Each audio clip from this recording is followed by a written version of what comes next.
E'tiborli jihati san'at atmosferasida ulg'ayotgan bu yoshlar aynan bitta yo'nalish bilan chegaralanib qolishmagan. Ular o'zlaridagi bor iste'dodlarni, yashirinib yotgan iqtidorlarni yuzaga chiqarish maqsadida yoqtirgan mashg'ulotlarda shug'ullanib kelishmoqda. Shunday iqtidor egalaridan yana biri Javohir Ibrohimov. O'zi gitara yo'nalishida mashg'ulotlarga qatnasada, undan ortiq musiqa asboblarida mustaqil kuy chara oladi. Serqirra iste'dod egasi ayniqsa an'anaviy xonandalik, estrada yo'nalishlariga ham qiziqib, birmuncha yutuqlarga erishgan. Umidjon ustozim bilan gitara chalishni o'rganyapman va yana men ksilofon, marimba, dovul, tabla, baraban, udarnik va pianino, doira shularni chalishni bilaman va hamda an'anaviy qo'shiqlarni va estrada qo'shiqlarni ayta olaman.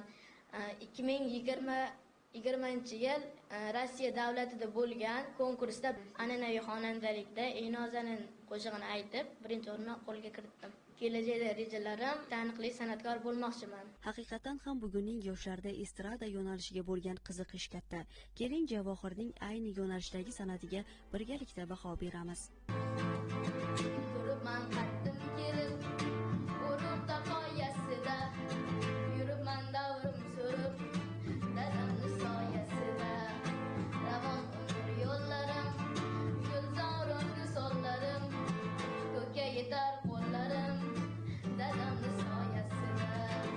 Dadamni soyasida, dadamni soyasida, yuribman davrim surib, dadamni soyasida. Dadamni soyasida, dadamning soyasida, yuribman davrim surib, dadamni soyasida. Chindan ham Namangan iste'dodlar, san'atsevarlar yurti. Bunga ko'rsatuvimizning yosh iqtidor egalari misolida yana bir bor amin bo'ldik. Albatta, mazkur jarayonlarda bu kabi iste'dod sohiblarini namoyon etishda viloyat madaniyat markazi hali ko'p zamin vazifasini o'taydi.